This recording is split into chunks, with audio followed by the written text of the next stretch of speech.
শুভ সকাল বন্ধুরা, কেমন আছেন আপনারা? আশা করি ভালো আছেন, আর আমিও কিন্তু ভালো আছি। তো এই যে আমি সকালে এখন উঠে গেছি, আর উঠে এই যে আমি এখন রান্নাঘরটা পরিষ্কার করব, আমার গ্যাসের ওভেনটা। তারপরে রান্নাঘরটা ঝাঁটাটা দিয়ে দেবো। তো গ্যাসটাকে মুছে নিই পরিষ্কার করে।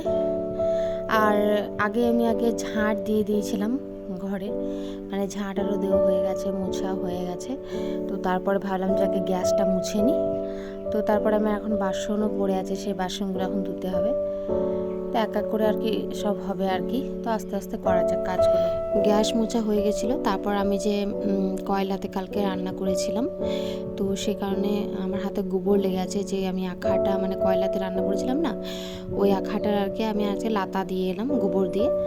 তো সেই কারণে আমার হাতে গোবর লেগে আছে। তো তারপরে আমি এই যে চলে এসেছি বাসনগুলো মাজতে, কালকে রাত্রেকার। তো বাসনগুলো মেজে নিই। আর আমার মনে হয় যে সাবানের থেকে না এই যে ছাই দিয়ে আর সার্ফ দিয়ে বাসনটা কিন্তু বেশ ভালোই ছাড়ে। তো কারোর বিশ্বাস না হলে একবার মেজে দেখতে পারেন, দেখবেন যে কতটা পরিষ্কার হয়। আশা করি অনেকটাই পরিষ্কার হবে সাবানের থেকে।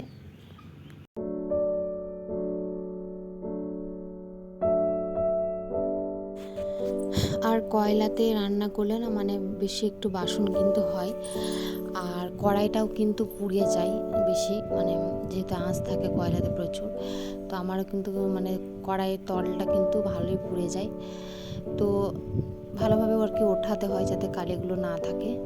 শুভ সকাল বন্ধুরা, কেমন আছেন আপনারা? আশা করি ভালো আছেন, আর আমিও কিন্তু ভালো আছি। তো আমার যে বাসি কাজগুলো ছিল সেগুলো কিন্তু হয়ে গেছে, ঘর ঝাড় দেওয়া, তারপরে গ্যাস মোছা, বাসন ধোয়া, এগুলো সব হয়ে গেছে। এবার আমি চা বসাবো। আর আগে চাটা বসিয়ে নিই, তারপর মুখ আরও ধোবো। এই যে আমি এখন চা বসাবো। আর এই যে বন্ধুরা, আমি এখন চা বসিয়ে দিয়েছি। এই যে আমাদের তো বেশি চা লাগে না, কারণ আমি একাই আর মাম্মাম তো সেরকম ধরে চা খায় না, তবুও দিই, যদি মুড়ি আরও ভিজিয়ে দিই। তো সেই কারণে চা হয়ে গেছিলো। তারপর আমি চা নিয়ে চলে এসেছি, আর আমি খাচ্ছি। মামামও খাচ্ছে একবার করে, উঠে উঠে কিন্তু পালাচ্ছে ও অন্যদিকে। আর আমি যে বসে বসে খাচ্ছি। ও মামামকে যা কিছু খাওয়ায়, চা, তারপর ভাত, ডালিয়া, ও কিন্তু এক জায়গাতে কিন্তু বসে কিন্তু খায় না, একদমই খায় না, যেহেতু বাচ্চা, আর বাচ্চারা এরকম করে। তো বন্ধুরা, তারপর চাটা খেয়ে নিয়ে আমার কিছু বাসি কাজ আরও কিছু ছিল, কাপড় কাচা আর ঘরটা একদম ঝাড় দেওয়া। তো সেগুলো দিয়ে আমি আমার হয়ে গেছিলো। তারপর আমি ভাত বসিয়ে দিয়েছিলাম।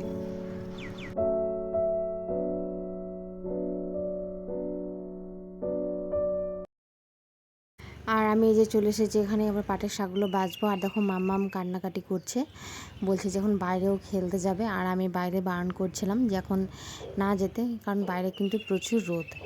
তো মাম্মামকে বলছিলাম যে মাম্মাম একবার ক্যামেরার দিকে তাকাও। এই যে, আর ও কী যে অবস্থা করে এক এক সময় নিজে খেলাধুলা করতে। আর এই যে এখানে আপনার দাদাভাই পাটের শাক নিয়ে এসেছে। তো পাটের শাকগুলো দেখে তো ভালোই লাগছে, কিন্তু ভিতরে একদমই ভালো ছিল না। আর এখানে চিকেন এনেছে, এখানে এই যে চিকেন, আর এখানে এনেছে আলু, তারপরে শসা, তারপরে কী বলে লেবু, কিন্দুরি, লঙ্কা, আদা, এগুলো সব কিন্তু নিয়ে এসেছে। আর আমি পাটের শাকগুলো পাটের শাক বাছতে লেগে পড়েছি। আর আমার মুখটা দেখো, পাটের শাকগুলো দেখে কি হয়ে গেল, ভিতরে একদমই ভালো ছিল না পাটের শাকগুলো। আর এই যে একজনে ঘুরু ঘুরু করছে, ফোনটা নেবার জন্য, এই যে নিয়েও নিয়েছে, এবার নিজে ভিডিও করবে। এই যে এখানে পাটের শাকটা সেদ্ধ বসিয়েছিলাম, এটা মোটামুটি না সেদ্ধ হয়ে গেছে। এবার এটা ছুঁকে নেব। পাটের শাকটা আমি ঢেলে নিই।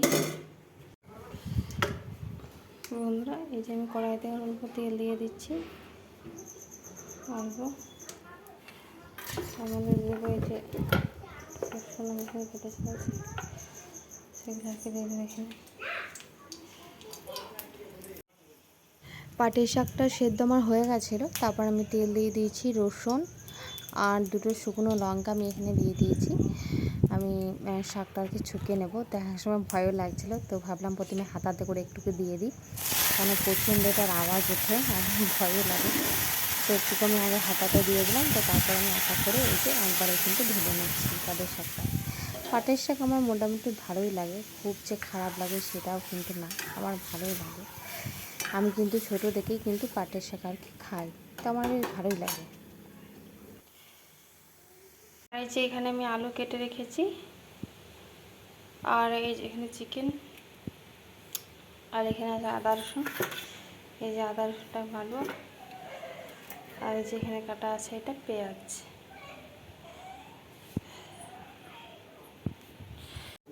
আর আমার এই যে পাটের শাকটা হয়ে গেছে, তো পাটের শাকটা আমি এখন এবার ঢেলে নেবো বাটিতে।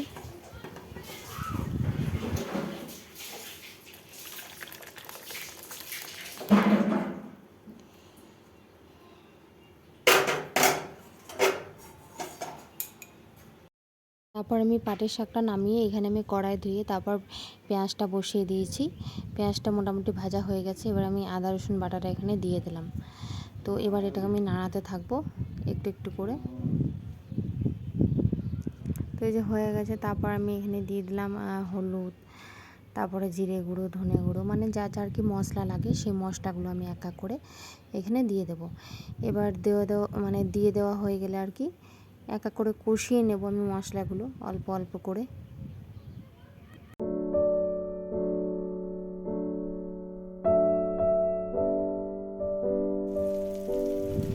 তো এই যে আমার মশলাটা কষানো হয়ে গেছে, এবার আমি মাংসগুলো দিয়ে দেবো। চিকেনগুলো এবার দিয়ে দেওয়ার পরে মাছটা একটু দিয়ে কষাতে আর কি থাকবো। চিকেন আমার মনে হয় অনেক জনাকারই হয়তো প্রিয়, কিন্তু আমার কিন্তু অতটাও কিন্তু প্রিয় না, মানে খুবই যে ভালো লাগে সেটাও কিন্তু না, মানে না হলেও কিন্তু হবে। আমার চিকেন কিন্তু একদমই অতটা কিন্তু প্রিয় কিন্তু নয়। আমি জানি অনেক মানুষের কিন্তু চিকেন সবচেয়ে বেশি ফেভারিট, তাই না? আমি বলছি যে আমার চিকেন ফেভারিট না, তাও আপনারা ভাববেন যে আমার চিকেন ফেভারিট না, কিন্তু রান্না তো করছে। আসলে দেখুন, আমার কিন্তু স্বামী ছেলে এরা কিন্তু খেতে ভালোবাসে চিকেন। স্বামী কিন্তু মানে চিকেন কিন্তু খেতে কিন্তু বেশি ভালোবাসে এবং পছন্দও করে, ঠিক আছে? তো সেই কারণে আমার চিকেনটা বেশি করে রান্না করা। তো কোলেস্ট্রল তার একটুকু বেশি আছে, তো সেই কারণে চিকেনটা অনেকটাই মানে খাওয়া কিন্তু কমিয়ে দিয়েছে। তো মাঝে সাঝে আর কি হয় আর কি। আর এই যে আমার চিকেনটা কিন্তু কষানো কিন্তু হয়ে গেছে, আর এই যে কিন্তু ফোনটা এখন ধরে দিচ্ছে, মানে আপনাদের দাদাভাই, তাকে বললাম যে ফোনটা একটুকু ধরতে, আমি একটুকু মানে ভিডিওটা করি, মাংসটা কষানোকে দেখিয়ে দিই। আর এই যে আমি এখন জল দিয়ে দিলাম চিকেনে, মানে এই যে মানে কষানো কিন্তু হয়ে গেছে, তাই ভাবলাম জলটা দিয়ে দিই। জলটা দিয়ে দেওয়ার পর একটু নাড়িয়ে চাড়িয়ে তারপর আমি কিন্তু ঢাকা দিয়ে দেবো মাংসটা। আর এই যে এখানে কয়লাতে আমি কিছু টমেটোরও ফেলে দিয়েছি, টমেটোর পোড়া করবো আজকে আমি, ওই জন্য।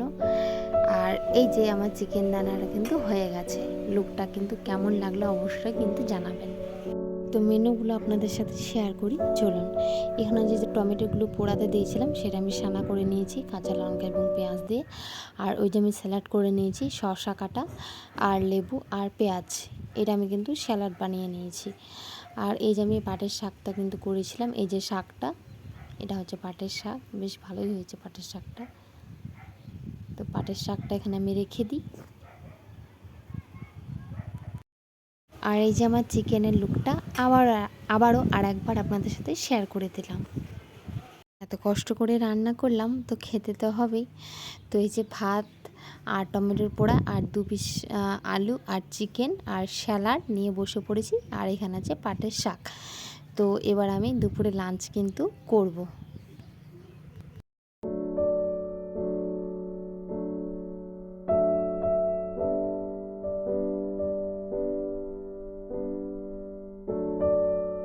দুপুরে খাওয়া দাওয়ার পর টেনে আবার একটা লম্বা ঘুম দিতে হবে, কারণ বাঙালি হিসেবে আমার মনে হয় অনেকেই আছে যারা খেয়ে দিয়ে দুপুরে একটুকু ঘুম চাই।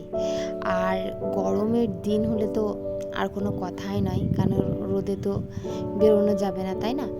আর শীতের দিন হলে পরে বাইরে আর কি রোদে আর কি বসে থাকা যায়, কিন্তু গরমের দিনে সেটা আর কি হয় না, যেহেতু বাইরে প্রচণ্ড পরিমাণে রোদ থাকে। আর এই যে আমার চুলগুলোর কি অবস্থা দেখুন। আমি এখন দুপুরে কিন্তু একটু ঘুমিয়েছিলাম, আর আমি এই যে ছাদে এখন চলে এসেছি। আর বেশ মেঘলা মেঘলা, বেশ ওয়েদার বেশ ভালোই লাগছে, ছাদে উঠে বেশ হাওয়া দিচ্ছে। আর এই যে সবুজ সবুজ গাছগুলো দেখতে বেশ ভালোই লাগছে। চলুন আপনাদেরকে আমাদের মাঠে যে দৃশ্যগুলো আছে সেগুলো আপনাদের সাথে শেয়ার করি, দাঁড়ান। তো এই যে এখন মেঘলা মেঘলা হালকা ওয়েদার করে আছে, আর আমাদের জমিতে কিন্তু একটাও কিন্তু শাক সবজি কিচ্ছু নেই। পেঁয়াজগুলো তো সব তুলে নিয়েছি, শাকও নেই, আর ধনে পাতাও নেই, কিছুই নেই, কারণ হচ্ছে ছাগলেও সব খেয়ে নিয়েছে। আর সব কিন্তু মানে তুলে নিয়েছে, যেগুলো আলু পেঁয়াজ ছিল, বেশি কিন্তু হয়নি, অল্পই হয়েছিল। আর এই যে আমাদের শুধু চারিদিকে শুধু মাঠ। তো বন্ধুরা, আজকের ভিডিওটা আমি এখানেই এন্ড করছি। ভিডিওটা যদি আপনাদের ভালো লেগে থাকে তাহলে প্লিজ আমার চ্যানেলটা কিন্তু সাবস্ক্রাইব করবেন এবং একটা লাইক দিতে কিন্তু একদমই ভুলবেন না। পরে আবার দেখা হচ্ছে নেক্সট ব্লগে। টাটা সবাইকে, ভালো থাকবেন এবং সুস্থ থাকবেন।